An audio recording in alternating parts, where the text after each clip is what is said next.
Đôi lúc tự hỏi với chính mình rằng anh sẽ chờ em bao lâu, khi vết thương kia vẫn hằn lên tim cuộc sống anh mãi cứ u sầu. Anh cứ sống mãi trong cái quá khứ đã làm anh đau thức từng ngày. Cho đến bao giờ thì nỗi đau này nó mới dừng lại được đây? Mọi người nói anh thật ngu ngốc khi mãi chờ em trong vô vọng, dù rằng anh biết những gì anh làm tất cả cũng chỉ là số không. Mà sao vẫn chờ vẫn mãi đợi hình bóng em quay trở về đây, luôn nuôi hy vọng sẽ đến một ngày anh và em tay trong tay. Đã bao nhiêu lần anh cố thử yêu người khác để quên em, nhưng rồi cuối cùng anh cũng không thể quên đi hình bóng em. Đã rất nhiều người đến bên anh nhưng chả có ai yêu thật lòng, chỉ có riêng em cho anh hạnh phúc mà anh không biết trân trọng. Cũng bởi vì anh quá ngu ngốc đã đánh mất tình yêu này, để người ra đi chịu nhiều tổn thương mà anh vẫn không níu lại. Đánh mất người rồi anh đây mới biết tất cả đều là lỗi của anh, không biết trân trọng những gì đang có để giờ phải sống trong hiu quạnh.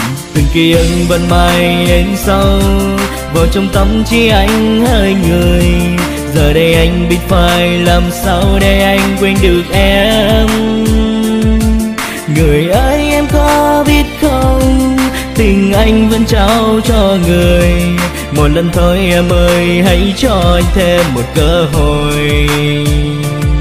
Ngày nào cũng vậy, chỉ một mình anh trong căn phòng vẫn cùng men say, mới đều biết buồn biết lên lời nhạc gửi đến em người có hay. Vẫn là cái dòng cảm xúc quen thuộc, nó cứ mãi để bám anh, vì hình bóng em cứ mãi hiện hữu hằn lên tâm trí anh. Những ngày tháng qua anh đã phải sống dằn vặt với nỗi đau, luôn mãi đi tìm hình bóng của em để cho tim này không còn đau. Hơn một năm cũng đã trôi qua, tim anh vẫn mãi nhớ đến em, vẫn mãi nhớ đến hình bóng ngày nào cho anh hạnh phúc thật êm đềm. Nếu như trên đời có một điều ước thì anh sẽ ước được yêu em lần nữa, và anh sẽ không dại khởi để em ra đi như ngày xưa. Một lần với anh đã quá đủ, xin người hãy quay trở về đây, về bên cạnh anh như lúc xưa, dừng lại hạnh phúc ta từng say. Xin em tha thứ những lỗi lầm mà anh đây đã gây ra, anh đã quá vô tình làm em phải buồn nên người phải chọn cách rời xa. Em hãy cho anh thêm một cơ hội để một lần nữa được yêu em, dù rằng anh biết là rất khó nhưng anh vẫn mong được bên em. Giờ nên mình vẫn cứ tuôn rơi chỉ vì anh nhớ em hơi người.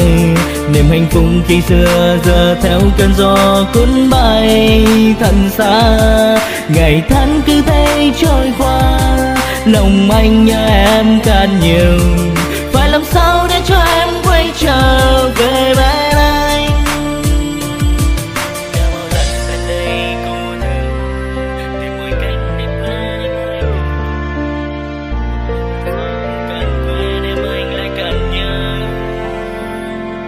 Ngày tháng em ở bên anh chiều đang tốt hơn rất nhiều,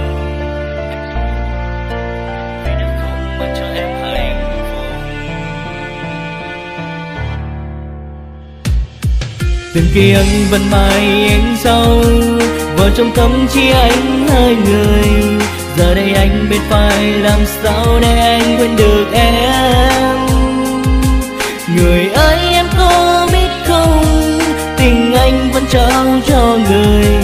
Một lần thôi em ơi, hãy cho anh thêm một cơ hội. Giọt nước mắt vẫn cứ tuôn rơi chỉ vì anh nhớ em rất nhiều. Niềm hạnh phúc khi xưa giờ theo cơn gió cuốn bay thật xa. Ngày tháng cứ thế trôi qua, lòng anh nhớ em càng nhiều. Phải làm sao để cho em quay trở về bên anh?